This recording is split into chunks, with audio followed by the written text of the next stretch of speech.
everybody. 2024 is winding down. What kind of year has it been? I do a weekly show, as regular viewers and listeners know, with my old friend Keith Teare. That was the week where we cover all the news in technology, and Keith has a wrap-up for 2024. He's made Claude, of course, artificial intelligence, person of the year. I'm not sure whether that's a fair description of Claude, maybe non-person of the year. Keith, we're not going to get to 2025 yet. We're going to do another show looking forward to 2025. But you make Claude your person of the year, and you make AI dominant. You in your editorial this week, you say, if I start by telling you that I use AI every day, often for hours, AI is changing your life, isn't it? It really is, for the better as well. Well, are you sure? Well, look, I wake up every morning with a smile on my face and a project in mind, and I usually get it done the same day. And that would have been unheard of. I would have needed months and engineers before. And I chose Claude because despite my regular plaudits for OpenAI, the fact is when I use AI, I am almost always choosing to use Claude, which is the Anthropic chatbot, rather than OpenAI, because it's better at coding. And a lot of what I do is coding. That grid of pictures you just saw, that's 42 pictures, one from each front page from this year's That Was the Week. Literally took me 5 minutes to ask Claude to write some Python that would go through my directory structure where I store this stuff and pull it all in and make a grid out of it. And if I did that manually, one can only imagine how much time that would have taken. I wonder whether we might think, Keith, of 2024 as a very transitional year in terms of AI, because my experience is entirely the reverse. I'm not a Luddite, but I'm certainly not as technologically sophisticated as you. I don't have any need, maybe I should have need, for programming. I'm open to using AI, but I have to admit that whilst I've flirted with Claude and OpenAI and all the other platforms, it hasn't convinced me. So might 2024, when we look back, be remembered as the year where, and you've always been an early adopter, where early adopters embraced AI, but it hasn't quite caught on with everybody else? Yeah, well, I think most people don't know how to use it. Let me rephrase that. It's not their fault. They don't know what to use it for. And I think to know what to use it for, you have to come to the table with a preconceived idea of an end goal that you can't achieve easily and that AI could help you with. Just to give you another example, yesterday I pulled the top 150 investors in private equity, just names of companies. And I said to Claude, I want the email address, the name and the title for everyone in these companies, for one person who is responsible for decision making about investing in private equity. And I was focusing on SignalRank, obviously. It was about a day's work. I only finished today because finding email addresses and titles is non-trivial. It used Perplexity's search engine as well as Google's, as well as something called Apollo, which is a LinkedIn app. But it eventually found all 150 names, titles, and email addresses, which now gives me the platform on which I can do my next work. Now, that isn't that technical. I just had to be able to know what to ask for. It was technical. It wrote code to do it, crawlers and spreadsheet builders and confidence level on whether an email address is likely to be true or not. It wrote a bunch of stuff. I didn't have to know any of that. All I needed to know was, here's the companies and I want an email address. But you talk about a new platform, Keith. Why do you want these emails? Are you going to be trying to sell them something? Absolutely. I'm trying to get them to buy SignalRank index shares. So basically what you're doing is using AI to to do sales? Well, to prepare for sales, I mean, to get the emails of people that you think might be interested in buying your product. yeah, that I can then personally reach out to. But that's And what are they going to think when you have your email? What are you going to say when they ask you, well, how'd you get my email?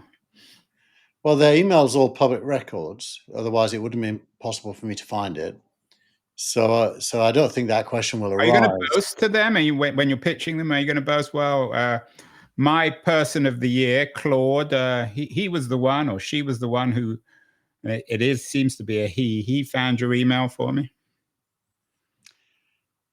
I don't think that question deserves an answer, really, Andrew. Of course I'm not. It's interesting also for people just watching, well, everyone's listening, I hope, but watching as well, that the image of Claude is as a gray-haired man with a beard. Was that Claude's idea of himself? Is that how Claude thinks of himself?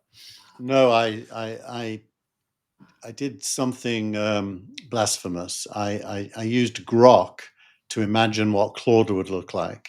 And Grok is Elon Musk's AI built into Twitter or X.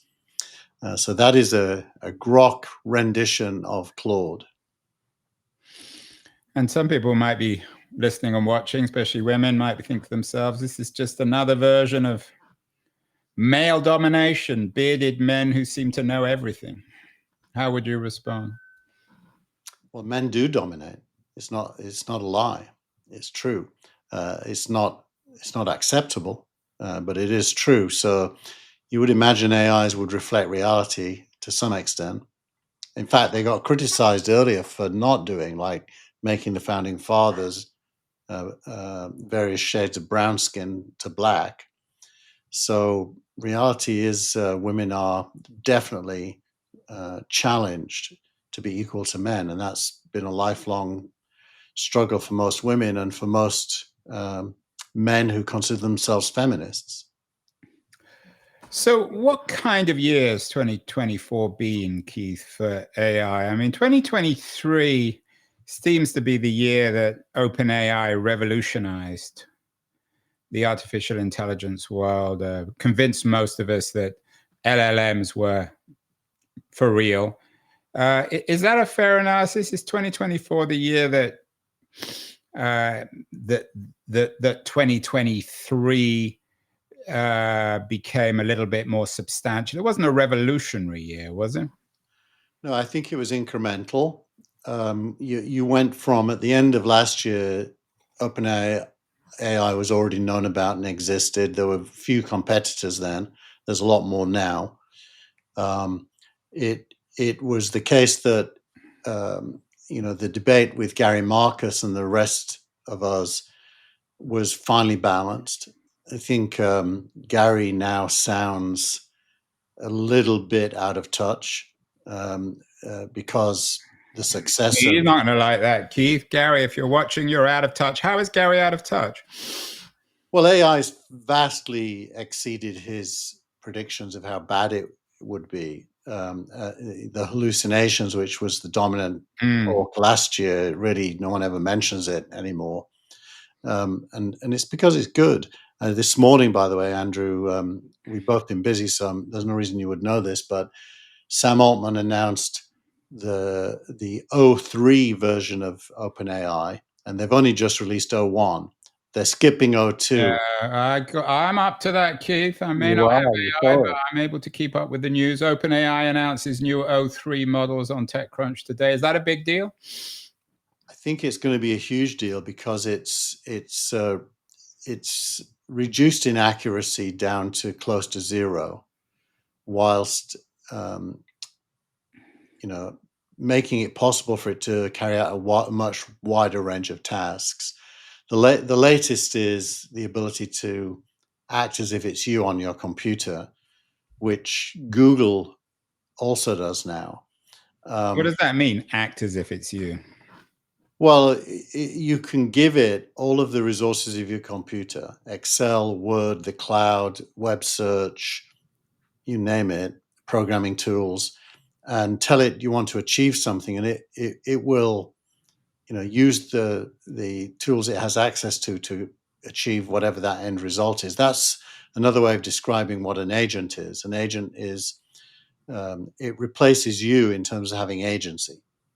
So am I just dumb, Keith? Am I missing something? I'm trying to write a book, as you know, about America. I'm traveling around. I'm putting together information. I'm taking photos. I'm doing many interviews.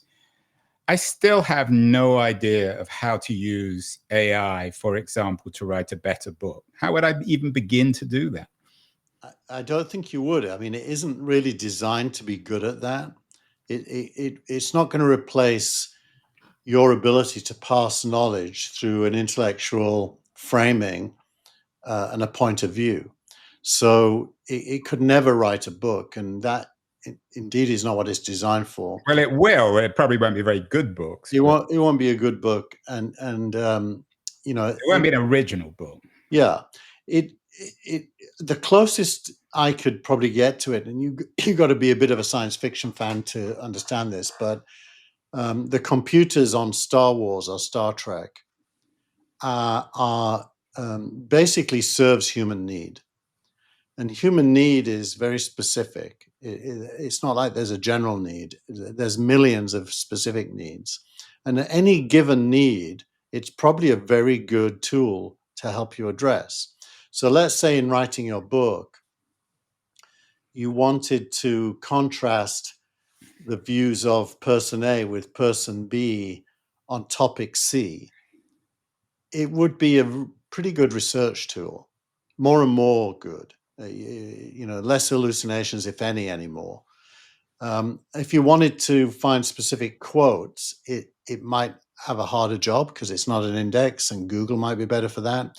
So it's really, what do you want to use it for? And that is so strongly aligned to what your goals are. I do think we're getting to the point where you have to add the word robotics to AI, whether it's physical robots or software-based robots that carry out things that you don't need to pay attention to until they're finished. I think there's task-orientated stuff like that. We're still quite, I mean, we're talking about 2024, not 2034. I mean, we're 24, still not there, even now. No, we are. That email thing that I mentioned, I didn't have to sit at my computer and wait. It just kept cycling through code, and eventually it finished. I'm still not convinced. I mean, for most people who don't even understand why they would do programming, you're a programmer, you have your own startup. I can see people wanting a personal assistant. I would like a personal assistant. I have no idea how to use it. There don't seem to be any front-end products that are able to do that yet. For what is the best product in 2024 to show how AI can actually change ordinary people's lives? I think AI isn't a product. That's the misconception. AI is an intelligence capability that you have to engage with.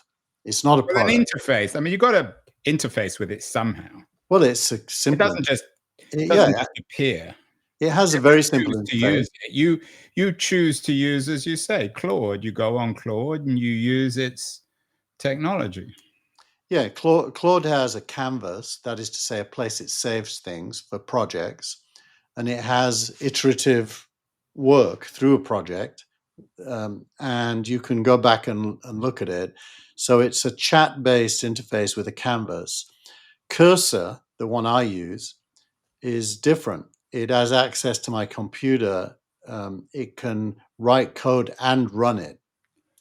Right, but you're not answering my question. I take your point, and certainly I'm not questioning your use of Cursor or the way in which AI has changed your life, but how could it begin to change most of our lives? You have to not be lazy. You have to use it. Let's say you want to cook something tonight and you've got various things in the fridge. It'll probably come up with a fantastic recipe, way better than you would yourself. It's task-based. So you've got to have a task. Any task. It'll be better than you at almost any task. So if you decide you want to go out for a walk, you might ask it, whatever it is, to suggest routes. Yeah. absolutely. You could easily do that. I'm going to do it right now in front of your eyes. Well, go out for a walk or cook dinner? I want to go on a 2-mile walk from my home at, I'll put my address in Palo Alto. Suggestions. And it says, for a pleasant 2-mile walk, it's giving me the Neighborhood Loop or the Pearson Astrodero Preserve or the Baylands Nature Preserve. And it's giving me directions, how long it is, how hard it is. It's actually come up with 5 different ones that I can. It's even told me what the weather might be like and what the trail conditions are. And this is on Claude. Actually, I just use ChatGPT, but if I do the same on Claude, it'll be just as good. Claude's better at programming. So one of the things I'm struck, Keith, with you is that you have complete trust and faith in this technology. Earlier today, you and we strongly disagree on Elon Musk. And I mentioned to you that I thought that his backing of Germany's far-right AfD was just one more reason why he's a loathsome human being. You disagreed, and you responded by running through, I don't know if it was Claude or OpenAI, something on the German AfD in comparison with the German Social Democratic Party. I don't want to get into a debate about Musk on this, but are you more and more, you seem more and more reliant on AI to settle disagreements, to make sense of the world? It is your ontology, isn't it? It's becoming your ontology. Ontology is too small a word to describe it. It's like... Well, that's a big word, Keith. How many letters is it, ontology? I'm going to guess 7 or 8. No, but in all seriousness, ontology is a big word. It's how we perceive the world.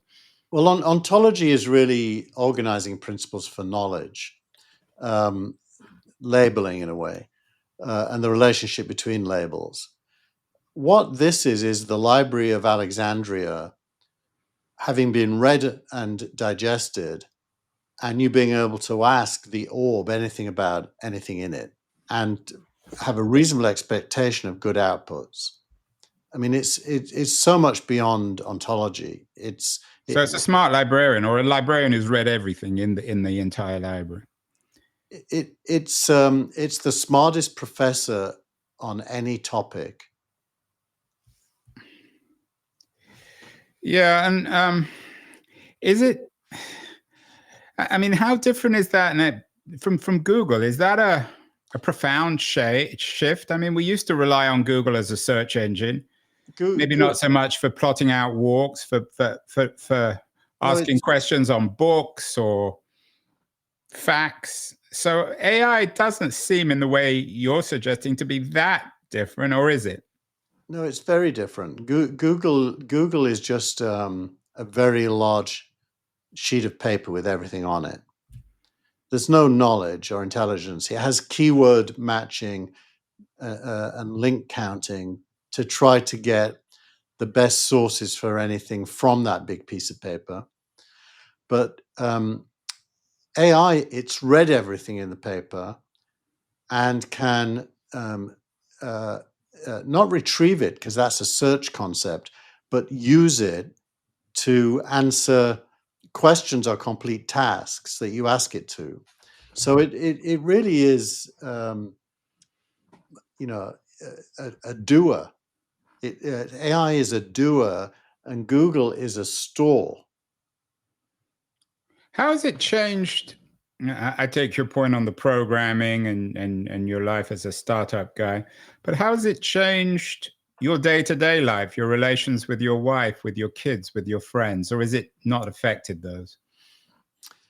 Well, my wife used to think I was an idiot. Now she thinks I'm a genius because I produce I produce all this output, and she's kind of astounded by what you can do with it. My kids engage with it quite a lot, actually. I mean, this week, I'll just give you a couple of anecdotes from this week.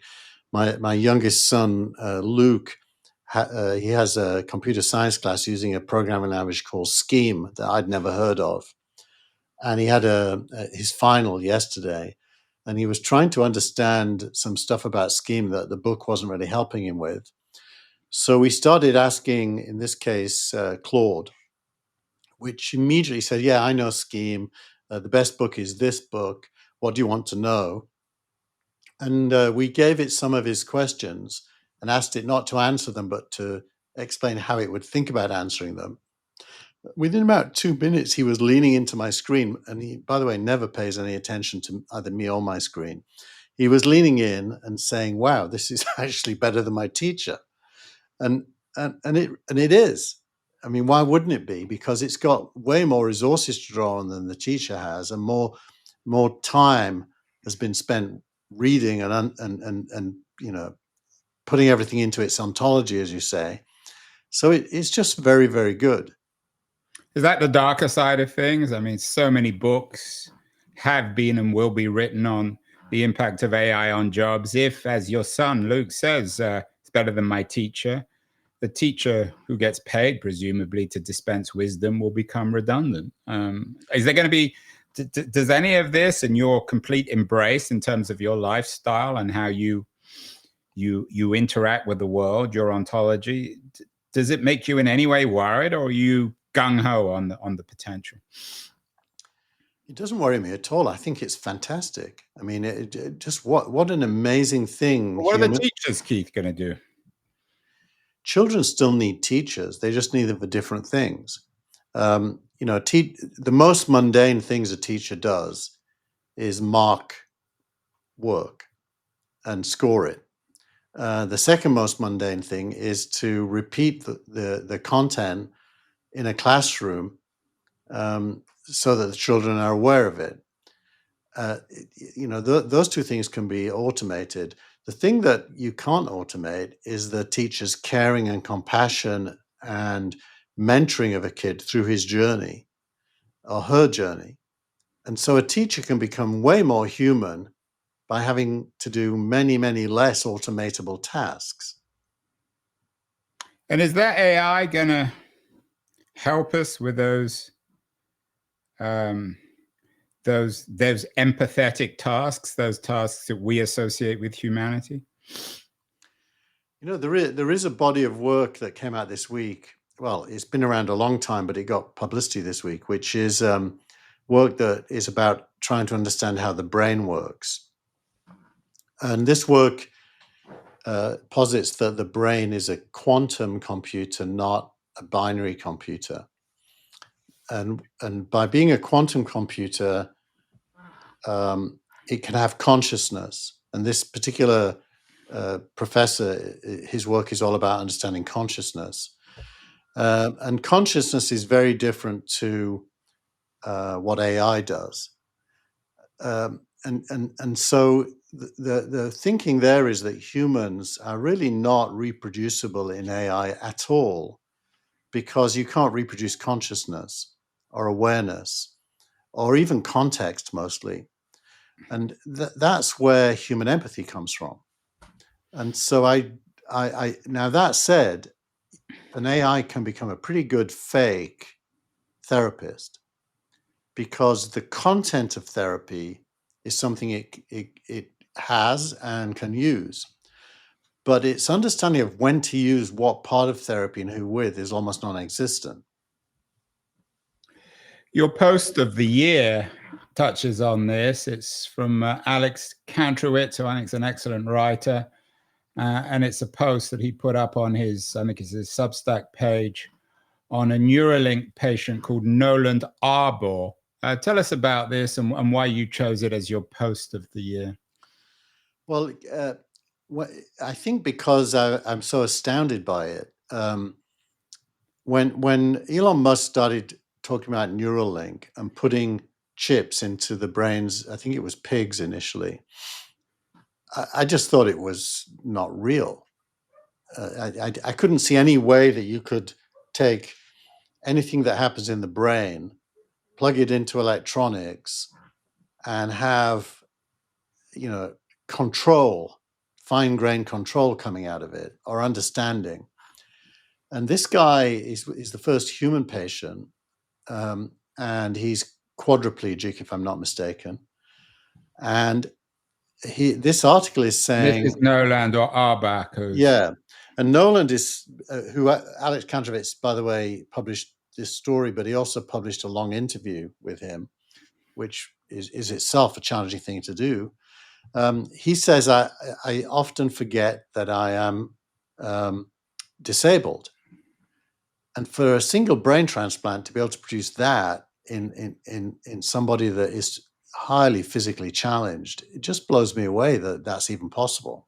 So I think it has to be the invention of the year. It goes way beyond SpaceX or Tesla. You chose Claude as your person of the year, which is a bit of a cheat because Claude isn't a person. He's I guess, an aggregation of human intelligence. I cheated a little bit too. My person of the year is the US. There's an interesting piece earlier this month from Martin Wolf of the FT about the exceptionalism of the US economy and its success. Am I onto something, Keith? Was 2024 the year where the American model, for better or worse, became unarguably the leader in the West? We've done a number of shows on the decline of Europe, the failure of Europe to come up with models to compete with the US, to keep up with the US. What kind of year has 2024 been for the US economy, particularly in terms of the tech sector?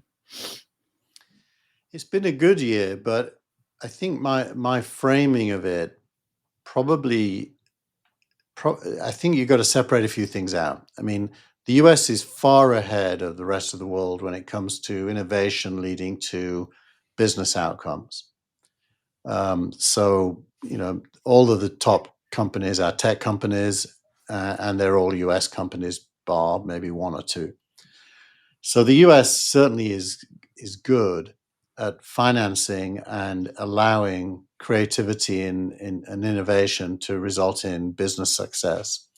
But I think there's another US which is, summed up a little bit in Trump's victory, which is the anti-state capitalist economy US.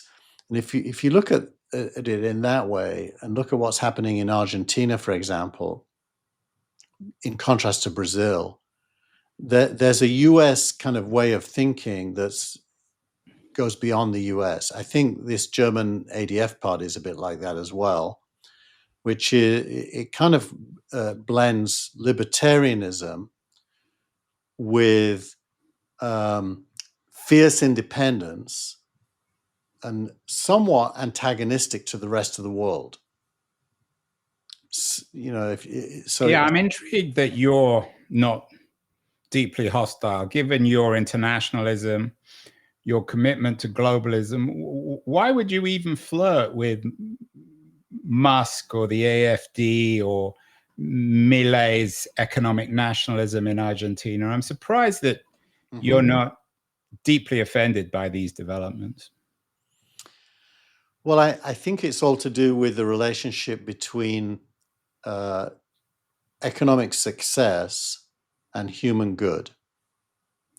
And they're often talked about as if they're opposites. And I actually think that it's very hard to imagine human good that doesn't live alongside economic success.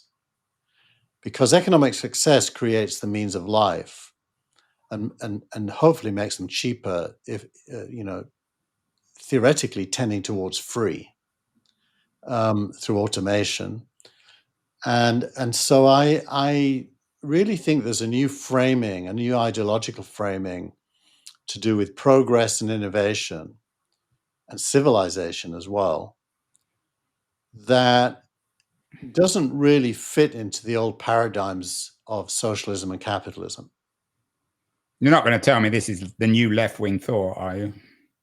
It's my thought, and because the end game is the freedom of human beings from need, I think it's progressive.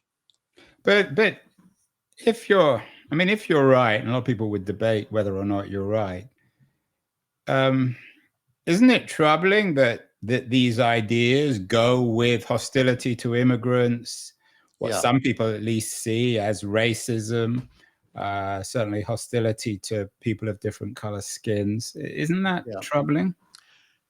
Well, it's troubling, but I think you've got to understand the cause.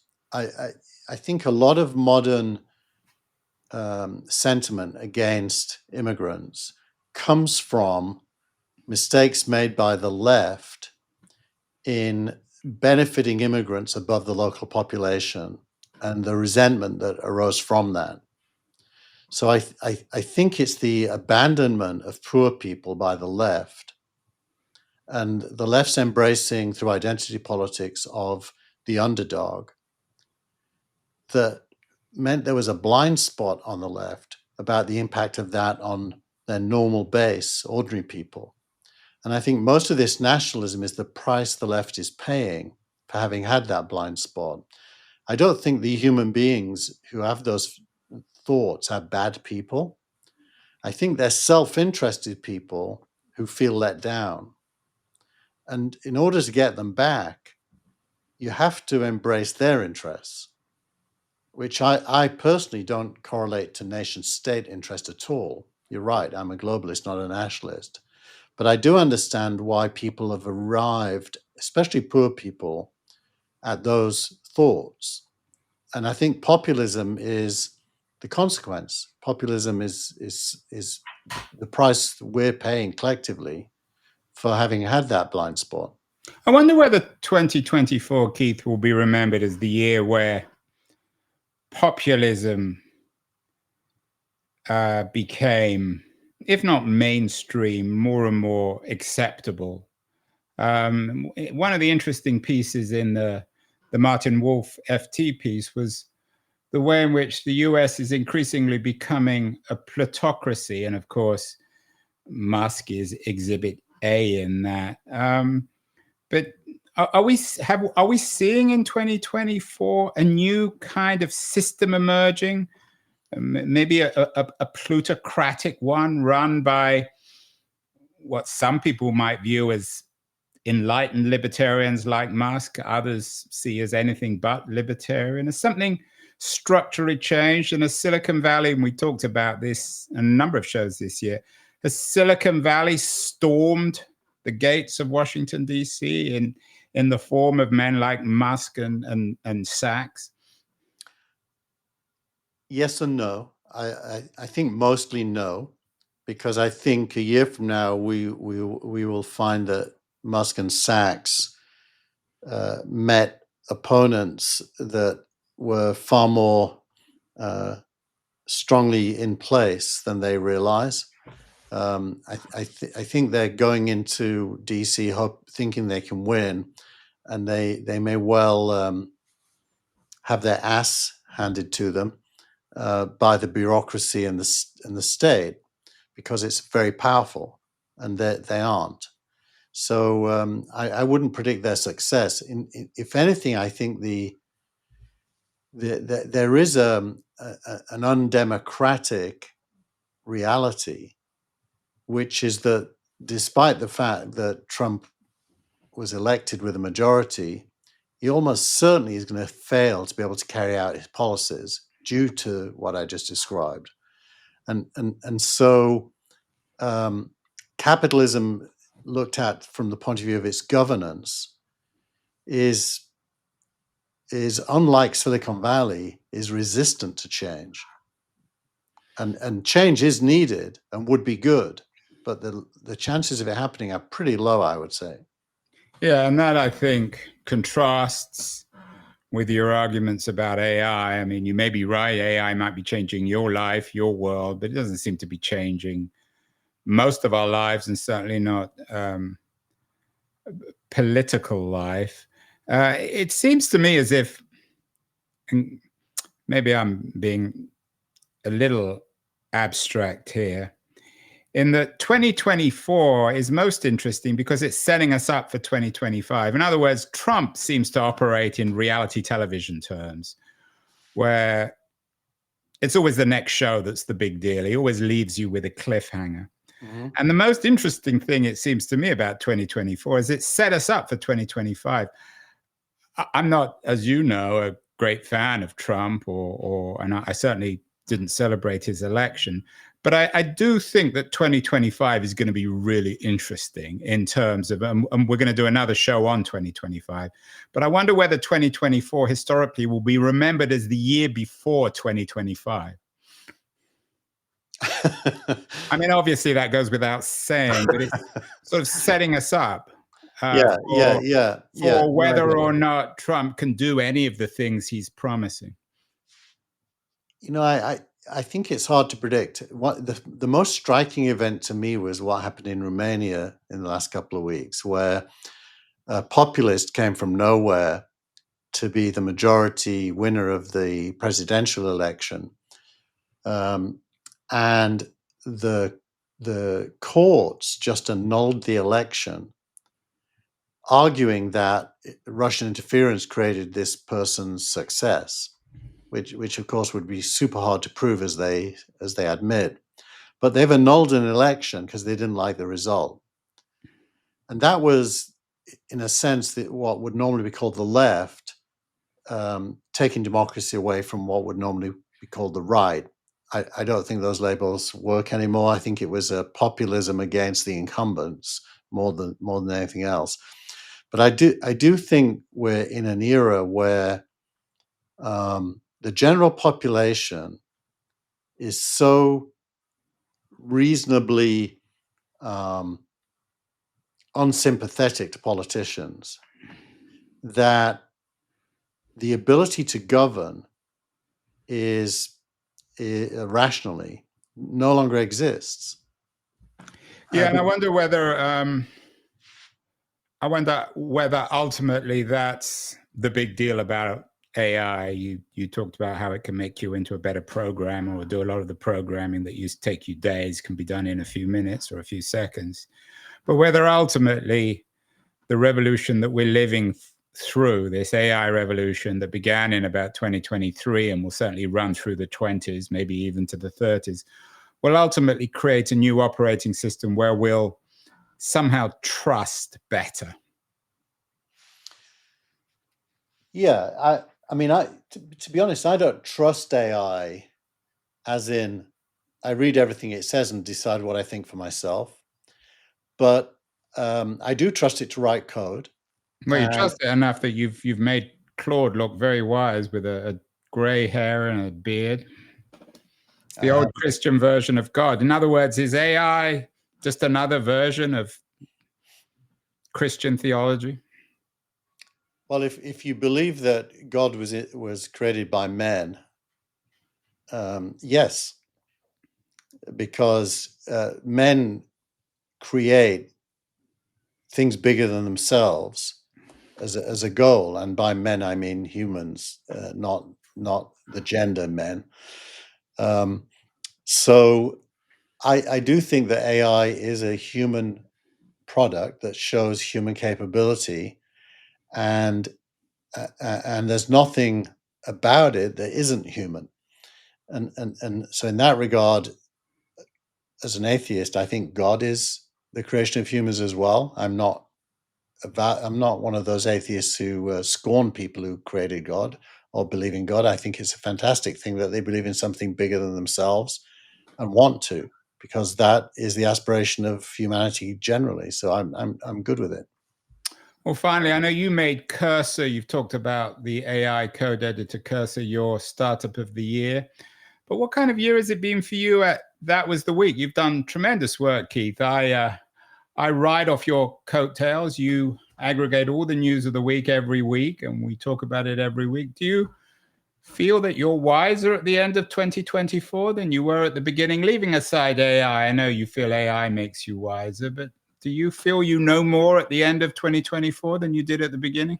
I think my assumption is always that I don't know anything really, and that everything is a temporary point of view until proven wrong. I think that's my basic belief. So That Was the Week forces me to read and think.